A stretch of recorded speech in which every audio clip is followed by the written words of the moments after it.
11.2 is nearly here, and as always, a new patch means new opportunities to make gold. So in this video, I'm going to be running through some of the methods that you can potentially use to make some gold in the patch. We'll be talking about the profession changes and other things that might be of interest to you. So first of all, we're going to jump into professions, and unfortunately there isn't too much changing. For some reason we are getting this consistent thing of where there's a lot of stuff in the beginning of expansion, but then professions don't really develop over the course. So there are going to be some new recipes, but if you're interested in things like work order recipes for new pieces of gear, you're not going to have those. Instead, they're going to do what they did in 11.1, where they take the recipes from launch and put them into the new raid, so you'll be able to get the old recipes from the new raid. There's not going to be any new pieces of crafting gear that you can make. So what there is though is a few recipes for a few different professions. Most of these are locked behind Renown 5 with the new world faction, but getting Renown 5 should be doable within the first week. So if you are interested in getting these, do keep that in mind. There's going to be some new ones for Alchemy. First of all, we have the Invigorating Healing Potion. This is going to be an upgrade to the old healing potion, meaning it's going to heal more HP. This is going to be something a lot of people are going to look to pick up for like M+,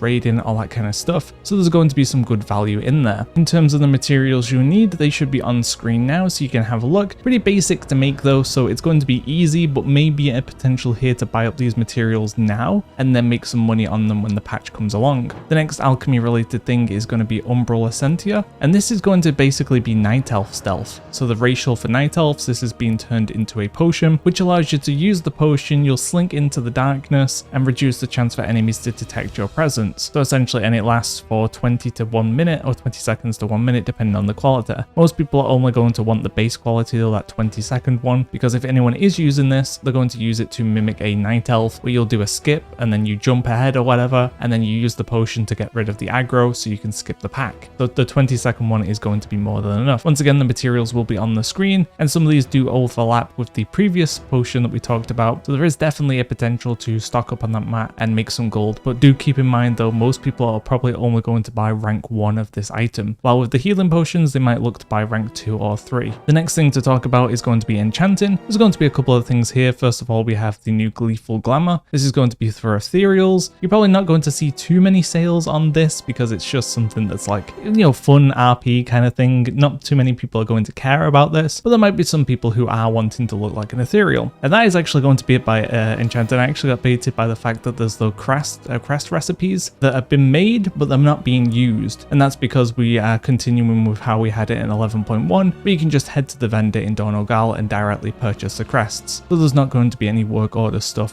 for Enchanting. Next up will be Inscription, and there's going to be a couple of things here. First of all, we have 3 recipes for contracts that aren't actually in the game, or essentially they are in the game, but aren't really going to be accessible until later on. And what I mean by that is we have 3 contracts for Cartel Bar, Cartel Zoo, and Cartel Om, and those aren't in 11.2, or at least it doesn't seem that way. There's nothing to hint towards them being available. There's no quests or faction that appears, so it's assumed that later down the line this faction will appear, and these recipes are locked behind the raid renown at 8 weeks. So 8 weeks later is probably going to be the next patch, which will be 0.5. So the 0.5 patch will probably unlock these cartels, and along with it the recipes, or it's just something that's been scrapped and all of these will be removed later down the line. Not too sure. The next thing is going to be the box standard contract, and this will be from Renown 5 once again with the main faction, and this will give you increased reputation with the main faction in Koresh. And then we will also have a standard Vantus rune for the Manaforge Omega, so it's going to give you that versatility in the raid, something that a lot of people are going to pick up, but probably not in the earlier stages, but it is something worth having if you're looking to make a bit of gold from that. There will also be one other thing for inscriptors, and that is going to be the Inspired Writer's Quill, and this is just a vanity item. There's not really going to be much interest in this unless it's used for kind of something secret or something along those lines, but in general it's just something that's not really going to do too much for you. The final main profession to talk about is going to be Tailoring, and this is going to allow you to purchase 4 fiber recipes, and these 4 fiber recipes are going to be for the cloak. So you're going to get a new artifact cloak in the patch. This cloak will have a gem socket, and you can purchase gems from just the normal vendor, which will give you, you know, crit, haste, verse, etc. But you can get improved versions of the gems once you hit Renown 5, and if you're a tailor,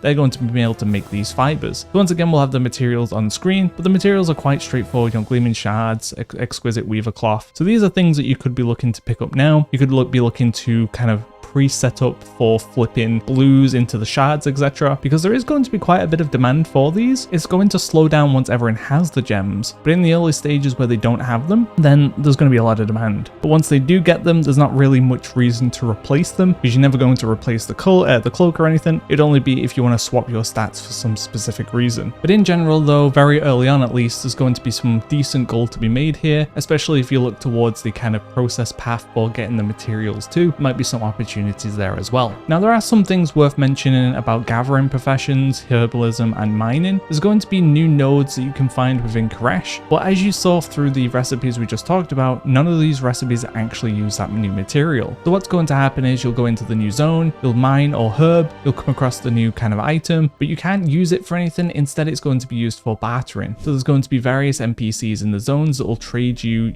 the herb for a herb, and they're going to trade you for the war within herbs. So if you have a herb of like rank 2 quality, now you can swap it for any of the rank 2 quality herbs from the war within. The amount you need to trade will depend on the herb kind of type and how common it is. The rarer herbs will cost more to purchase, while the cheaper herbs will cost less. So it's one way of doing it. It allows you to target specific things. I do still think a lot of people are going to be target farming it in the war within, but it's nice that there's things that you can pick up in the zone. It just feels kind of bad that there's not a new kind of profession, you know, overhaul-ish thing coming with the patch, with new recipes, with new items, you know, new things to gather, new things to craft.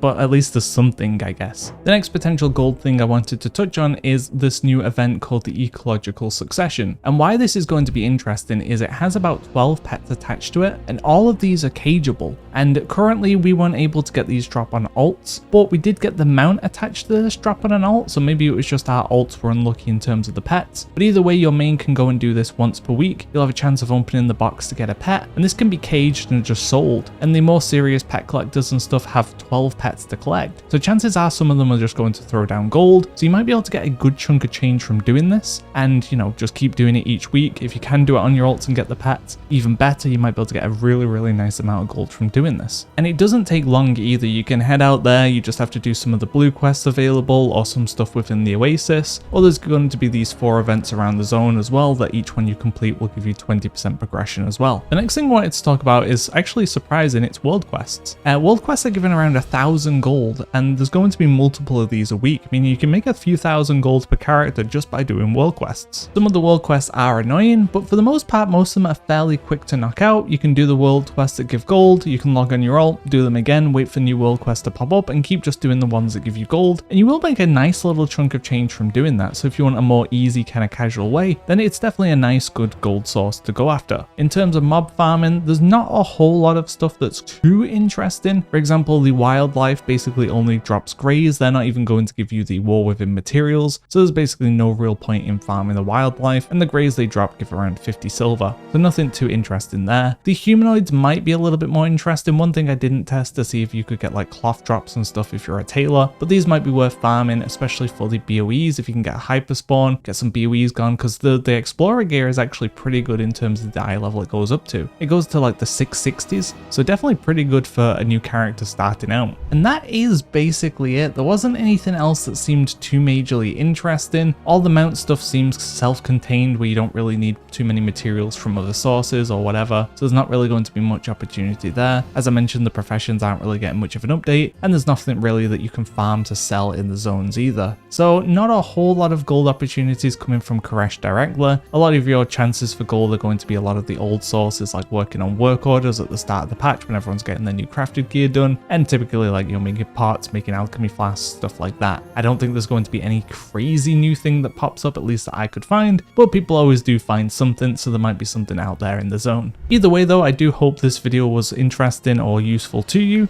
Look out for more videos coming soon. Thanks for watching guys. See ya.